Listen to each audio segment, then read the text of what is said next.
les nouvelles du Salon international de l'artisanat de Ouagadougou qui déroule allègrement son programme.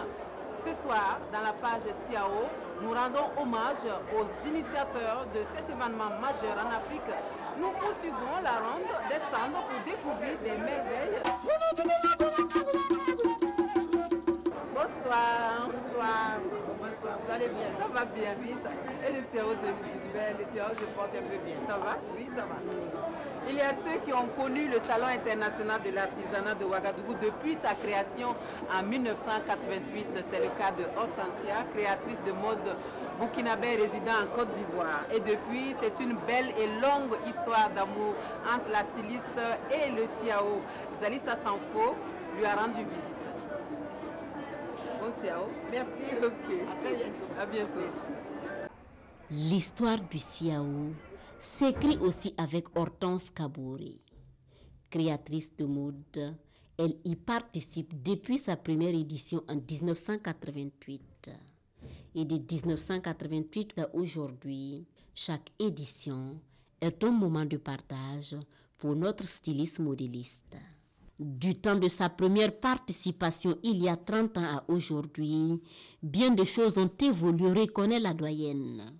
Mais il reste encore des détails à parfaire pour donner au CIAO ses lettres de noblesse. Ce que je demande plus, qu'on essaie de mettre l'accent sur le professionnalisme. Parce qu'il y a beaucoup de gens qui viennent au CIAO.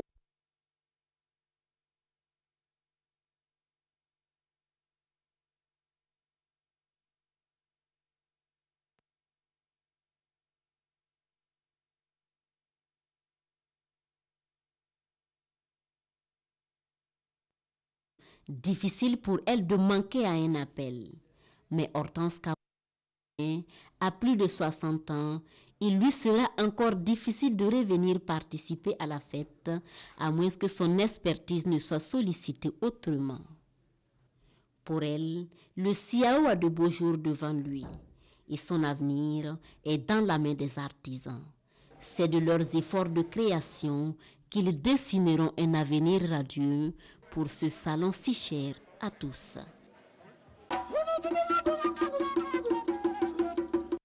Le Salon international de l'artisanat de Ouagadougou a 30 ans. Hommage est rendu au 15e CIAO, aux initiateurs de cet événement majeur. C'est un plaisir pour nous de recevoir ce soir M. Mohamedou Touré, ministre en charge du commerce sous la Révolution. Bonsoir M. Touré. Bonsoir madame. Merci de nous accorder cet entretien. Alors le CIAO a 30 ans. Au moment où vous lanciez ces journées de l'artisanat qui vont par la suite donner naissance au CIAO en 1988, ces journées c'était en 1984, est-ce que vous imaginiez que le CIAO allait connaître une telle notoriété? Il faut d'abord resituer le contexte dans lequel le CIAO a été créé. C'était sous l'impulsion du président Thomas Sankara et qui dès 1983, quand il est arrivé donc, aux affaires le 2 octobre, dans son discours d'orientation politique, avait spécifié deux aspects très importants de notre économie nationale, à savoir l'agriculture d'une part et l'artisanat. Et donc, dans le cadre de cette politique qui a été mise en place, nous avons eu une réunion au niveau de la communauté économique de l'Afrique de l'Ouest, l'ancêtre de l'UEMOA actuel, qui avait demandé à chaque pays d'identifier les secteurs porteurs de son économie nationale. Et le président Sankara avait donné des instructions pour que ce soit l'artisanat qui soit le pilier défini au niveau de la CIAO et qui soit le pilier qui allait demander un soutien au niveau donc, de la communauté économique de l'Afrique de l'Ouest en termes de soutien. Et c'est dans cette lancée que donc, il y a eu la première manifestation culturelle artisanale au Burkina, qu'on appelle Expo 84, afin d'identifier les potentialités nationales d'abord et de voir dans quelle mesure on peut apporter un soutien effectif à ce secteur-là. Donc à l'issue de cette exposition Expo 84, nous avons pensé qu'il était bon de voir dans quelle mesure le Burkina Faso pourrait être la capitale de l'artisanat africain. Et c'est cet enjeu-là qui nous a amené à avoir l'idée de créer un salon international de l'artisanat à Ouagadougou pour fédérer tous les pays africains et faire de Ouagadougou la capitale de l'artisanat en termes culturels, mais en termes économiques aussi et en termes sociaux. Et avec du recul, comment vous appréciez le chemin parcouru par le CIAO? Bon, il faut dire que, effectivement, comme vous l'avez dit, Et quand nous avons initié cette manifestation, on ne pensait pas que ça allait prendre cette envergure. Mais tout de même, c'était notre souhait, puisque en initiant une telle manifestation, l'objectif était de parvenir à créer un engouement au niveau de l'artisanat, de le rendre très porteur d'un point de vue économique au niveau du pays et donc d'engager des revenus. Mais nous savions aussi que nous avons la concurrence sous-régionale et africaine. Et à l'époque, il fallait déployer tout le talent du président Sankara, qui m'a dépêché auprès de tous les chefs d'État ouest-africains à l'époque, jusqu'en Afrique centrale, pour leur demander à leur pays d'adhérer à l'idée du CIAO et surtout d'accepter que le Burkina Faso Ouagadougou soit la capitale de l'artisanat africain. Je pense que tout cela a contribué effectivement au développement futur du salon. Et c'est ce qui fait aujourd'hui vraiment la grandeur du salon. Et c'est ce qui fait la renommée donc, du CIAO sur le plan continental et même sur le plan mondial. Est-ce que le CIAO est resté fidèle à ses premières missions? Bon, là effectivement il y a matière à dire. C'est-à-dire que de la manière dont nous l'avons conçu au début, il a beaucoup glissé un peu sur l'aspect foire. Mais je ne m'en plains pas trop parce que nous sommes dans un pays où bon, pour faire la différence entre une foire et un salon, souvent il est difficile de le faire parce que bon, la population ne comprend pas très bien. Sinon, au début, le salon devait être réservé prioritairement aux professionnels, mais sur 2 ou 3 journées comme ça, pour permettre aux professionnels de passer à des négociations avec les artisans et créer ce qu'on allait appeler un marché central africain de l'artisanat, un trust central de l'artisanat, où des gens à partir de Washington, ou des Antilles, ou de Moscou, pourraient passer commande à Ouagadougou pour un artisan qui est basé à Yaoundé ou à Nouakchott ou à N'Djamena.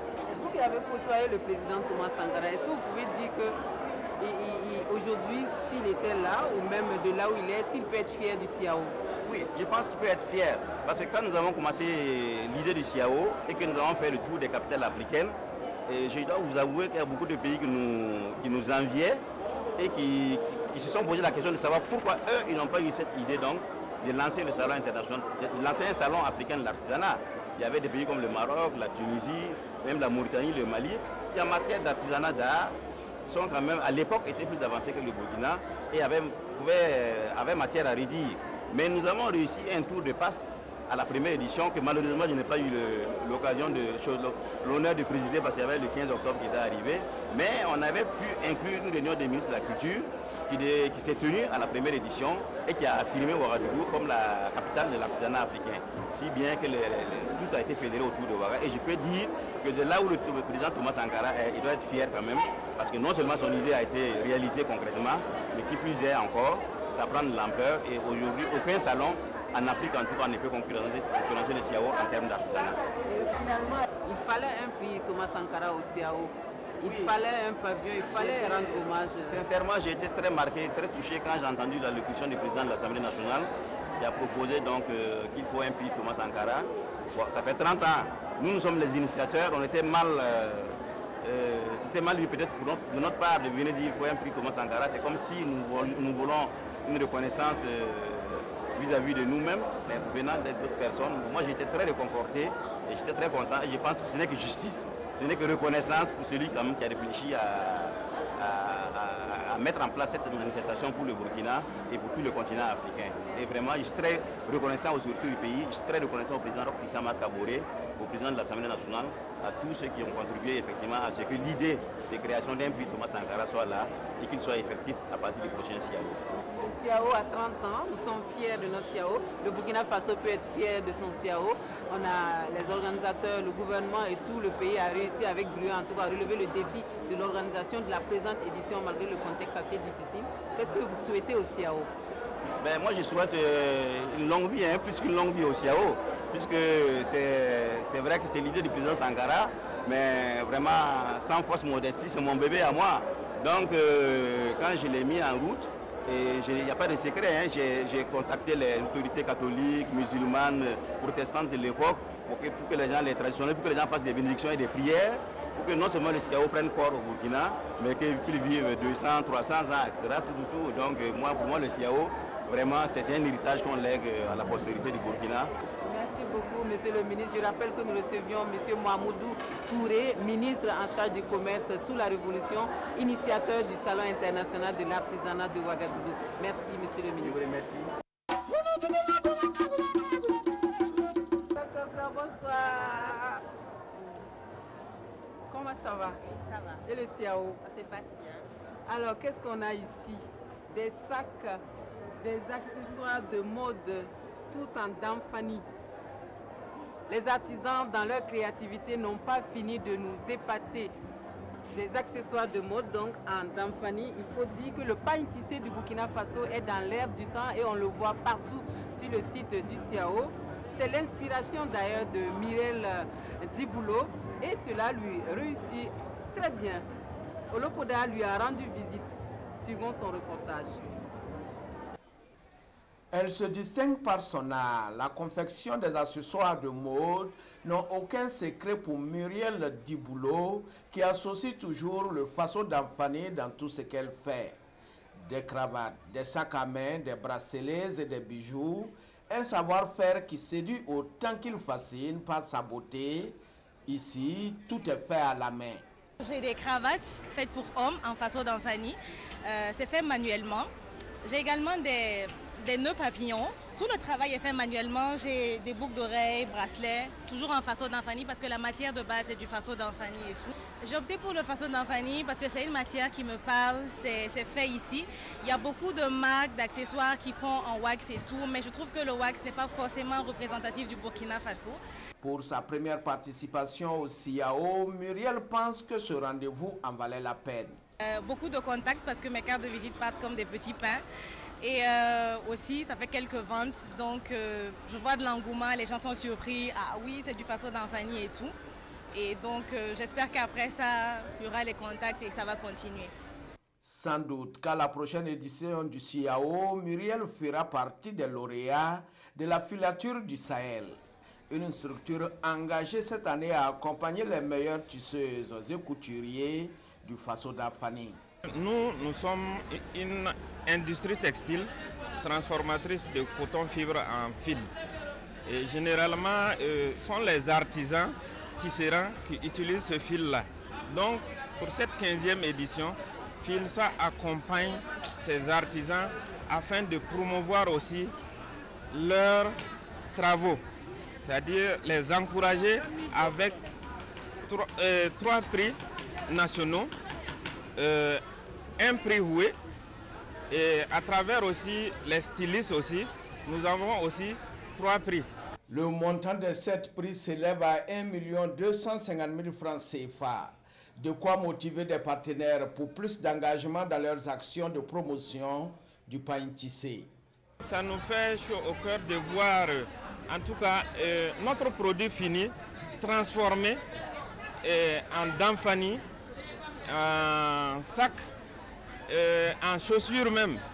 Voilà, nous, ça ne peut que nous réjouir et nous encourager davantage à agrandir notre champ du marché. Le défi ici est de tout mettre en œuvre pour satisfaire la clientèle.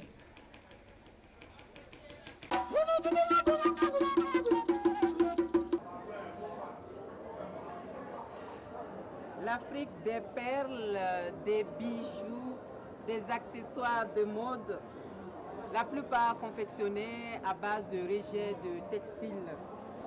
Les artisans africains font de plus en plus dans le recyclage. Estelle Judith Assogwa vous présente quelques-uns de ces objets.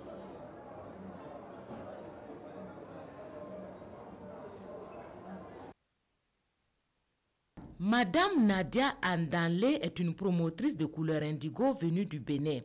Elle est une habituée du Salon international de l'artisanat de Ouagadougou CIAO. À cette 15e édition, elle occupe un double stand dans le pavillon Kilimanjaro. Des stands où elle expose des articles de la maison de couture de couleur indigo et des objets originaux fabriqués par des femmes en situation de handicap. Donc pour cette année, on a essayé d'innover, ramener de nouveaux produits. Comme nouveau produit cette année, nous avons ces poupées-là. Nous avons également les coussins qui sont nouveaux. Il y a les tout petits plateaux. On faisait des plateaux mais dans un autre format. On a fait de tout petits plateaux. On a également tout ce qui est accessoires de sol, les tapis de bain, etc., etc. Tout ça pour satisfaire nos clients. Des objets de diverses sortes, des pochettes, des sets de table, des paniers à pain, des poufs pour cheveux, des paillassons tissés, bref, Tous ces objets sont conçus avec des rejets de textiles. Pour tout ce qui est matière composite, c'est les rejets textiles. Donc c'est vraiment de petits morceaux qu'à la limite on aurait souhaité jeter ou brûler, mais nous, au lieu de les brûler ou de les jeter, on leur a donné de la valeur. C'est vraiment une façon de lutter contre la pollution parce qu'à Ouaga, on a quand même beaucoup de maisons de couture et je peux vous dire qu'en matière de déchets, on en génère beaucoup. À cette 15e édition, elle dit avoir fait de bonnes affaires et invite toujours les visiteurs à découvrir ses produits.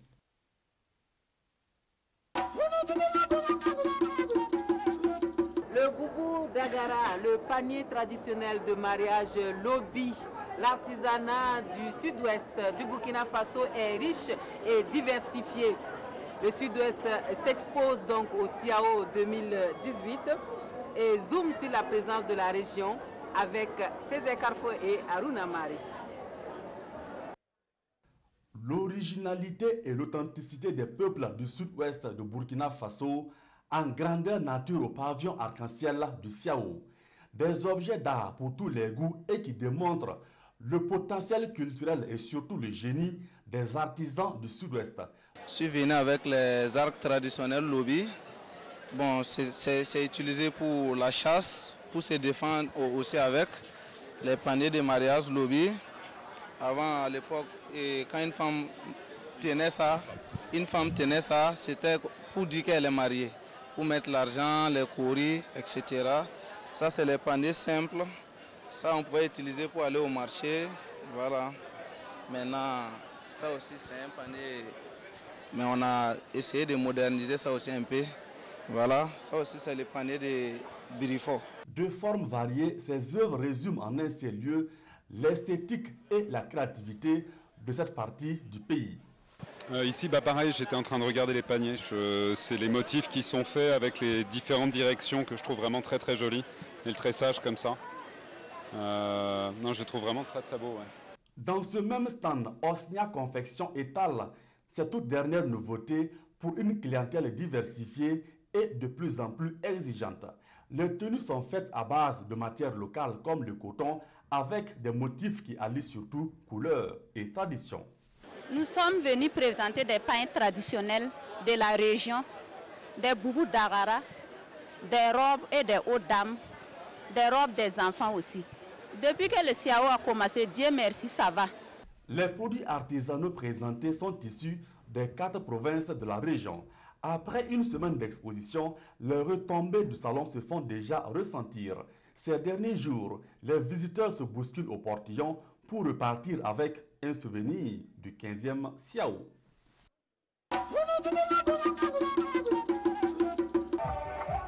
L'administration douanière veille au grain sur le site du CIAO.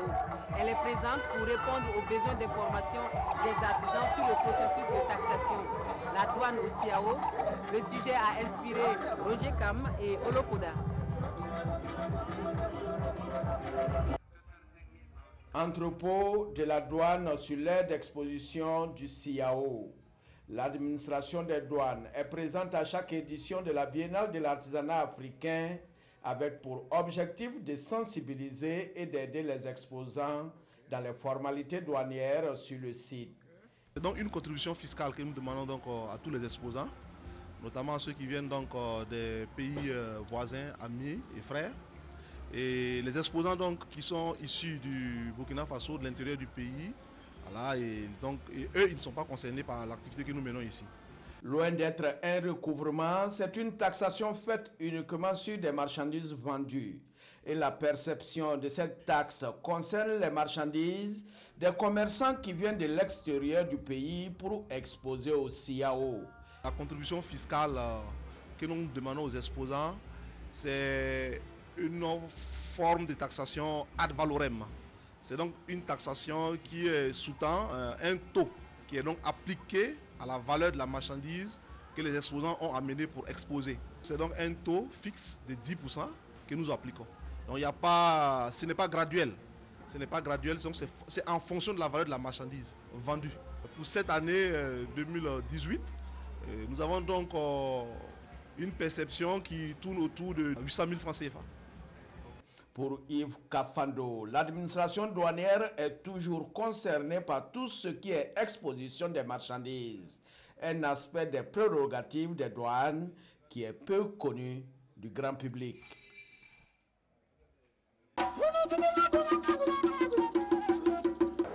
Point final pour notre balade de ce soir. On se retrouve demain pour d'autres découvertes au CIAO 2018. À demain.